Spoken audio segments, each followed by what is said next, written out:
This morning, the district attorney of Fulton County, Fani Willis, who indicted Trump, of course, last year, was subpoenaed by House Judiciary Committee Chairman Jim Jordan. And it has to do with the request for documents that regard allegations that she misused federal grant funds. Effectively, that money was provided for certain uses and she used it for other purposes. That's what's being alleged here.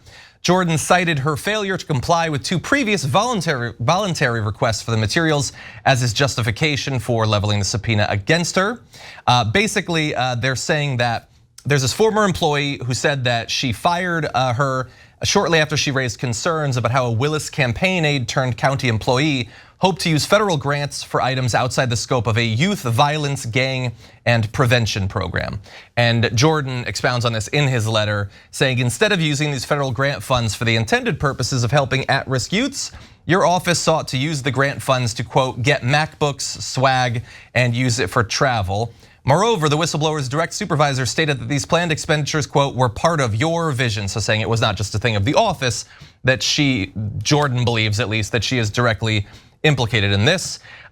We don't know yet whether these allegations are true. Perhaps the documents will shed light on that. At this point, there's only one thing that we can say with absolute clarity, which is that Jim Jordan's interest in this has to do with how much he cares about federal grant funds and at-risk youth. That's it, there's no other thing. That's been his passion his entire life, and it's good to see him continuing to act on that. Brett, what do you make of this? I'm sure that the main priority that Jim Jordan has in all of this is making sure that justice is served and not some BS political move so that he can seem awesome and cool and like he's defending us all in the face of injustice. I'm sure of that. He's never found Trump water that he won't carry, and so he has his jihad and it continues. And yeah, this is look. I think there are all kinds of issues with this Georgia prosecutor. On the one hand, when I say all kinds of issues, I mean I think you can have legitimate conversations around that, but this probably isn't one of them, or I would think it lower on the list of legitimate conversations. Yeah, and look, if that's something that the office did, let alone if she was directly involved in it, then you can't do that. That does, I mean, we would need details, but we wouldn't want anyone to do that. Let's just not pretend that that's why Jim Jordan is spending his very busy time, the little bit of time that he has left over on that. Nobody truly believes that. But there's other actual news having to do with this, with some related matters. Fulton County DA Fani Willis has at last admitted that the alleged relationship that she has with one of the investigators of Donald Trump in the ongoing Georgia case did exist, saying, Attorney Willis and I developed a personal relationship in addition to our professional association and friendship, but made some clarifications that we'll get into, including that the relationship allegedly only developed after the hiring, not beforehand. So you can say that that's inappropriate or that it should have been disclosed, but it's not quite the same thing as hiring someone who you are already in a relationship with.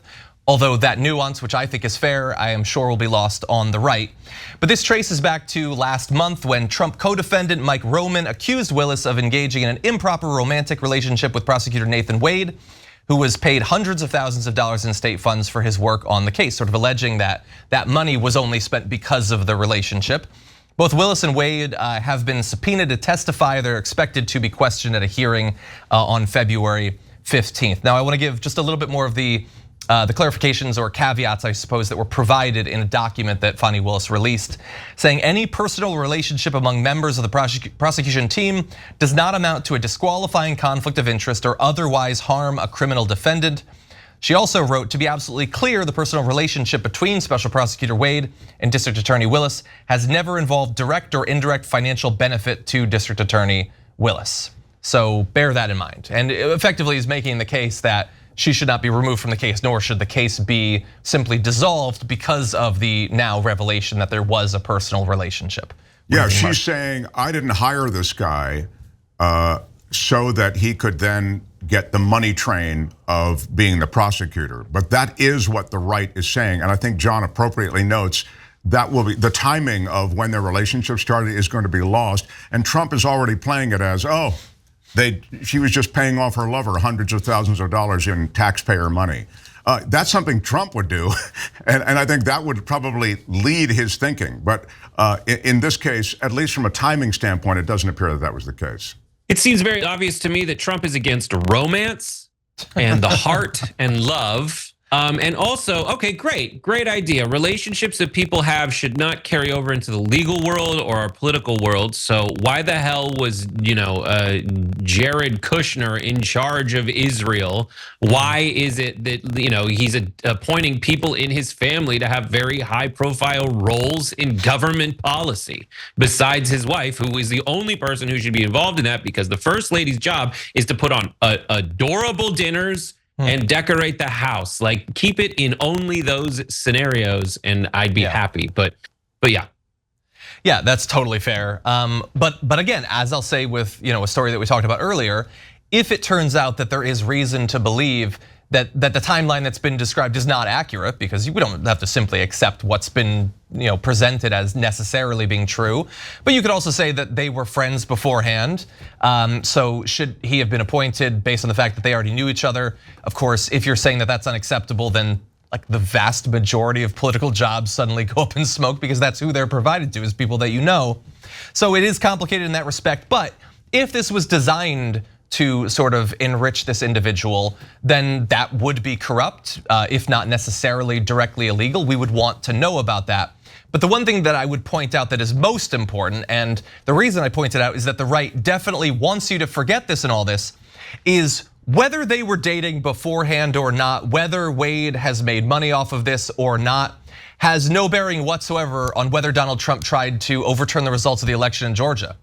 It's not like, oh God, they had actually started dating a month beforehand, so suddenly his phone call to Brad Raffensperger asking for him to find 11,000 votes doesn't bother me. It's no longer anti-democratic whatsoever. It's no longer corrupt or authoritarian. How is that logic exactly supposed to proceed? Now, they're not making that case because you sound like an idiot if you try to, but that's what they want you to think. They want you to think, well, there can only be one corrupt person in a story. So if suddenly she's the new one, she, like a Sith apprentice, replaces the master. That's not how anything works. That's not how reality works. I don't know if Fani Willis is innocent in this respect. We can get into, if you want, there are other cases where she appears to have sort of done things in a way that I would not have done necessarily in raising money or speaking about cases that were ongoing outside of even this prosecution. But that does not mean that Donald Trump did not do the things we know he did in Georgia. Mark? Yeah, I think that's exactly right. And I'm so glad you underscore it, because precisely what you're talking about is what is going on now, which is no one's talking about what really happened in Georgia. Everybody's talking about what's happening in the Georgia attorney case and the hookup, and when did it start and how much money did he make. And so the real notion of undermining a legal election with the president of the United States on the phone to the Secretary of State trying to jack up the Georgia results, I mean, that's lost in this entire conversation. And it's that when the evidence is not on your side, you start banging on the table and screaming. That's really what's going on. There's banging on the table and screaming going on so that we lose all of this in the smoke. Yeah, I personally have to choose one side. So no matter what Fani Willis did, I have to support her, even if she is corrupt. No one good thinks like that. Everybody, like, burn them all. I don't care. Like, all I care about is justice. That's actually easier for me, and it should be easier for everyone to just, pick a value that you support. It should be something like justice or rights for everybody, protecting democracy, and then proceed accordingly. Yeah. The worst thing that could happen, in my opinion, is if Fani Willis is being corrupt and Donald Trump is guilty of these crimes, and just because Fani Willis is corrupt, now Trump suddenly gets off from being one of the chief agents to try to destroy democracy, which we already have so much evidence that he tried to do. That would be the worst case scenario. So I want to avoid that at all costs. But please, can we, dear America and dear right wing and left wing politicians who are, tribalist in nature, like, let's just get back to focusing on justice so we can do this thing like, preserve democracy. By Trump, of course, is just that. Let's dissolve this whole thing. The prosecutor's compromised, boom, case closed. All right, next case. But what people will tell you who are in the business of federal prosecutions, they've told me this, I have one on my show this week, who said, no, the case isn't going away. They may reorganize, there may be recusals, et cetera, but the case against Trump will continue. The problem is it may be delayed, and as noted earlier, these delays only help the Donald Trump camp. So normally in this sort of situation, especially with this sort of breaking news, the way that I would want to end this segment is to have us respond to Donald Trump freaking out about this. But unfortunately and uncharacteristically, he hasn't responded to these revelations. He chose to go the high road, and I respect that in the former president. I'm kidding, he immediately bleated about it on Truth Social. So let's turn now to that. With the revelation that Fani Willis did apparently have some sort of sexual relationship with the special prosecutor, Donald Trump weighed in, saying, Fani Willis just admitted having a sexual relationship with the prosecutor she, in consultation with the White House and DOJ, appointed to get President Donald J. Trump. To be clear, she did not admit that that's what he was appointed for. By going after the most high-level person and a Republican nominee, she was able to get her lover much more money, almost a capital M million dollars that she would be able to get for the prosecution of any other person or individual. That means that this scam is totally discredited and over, which again is not how, that's not how anything works. That's barely how the English language works.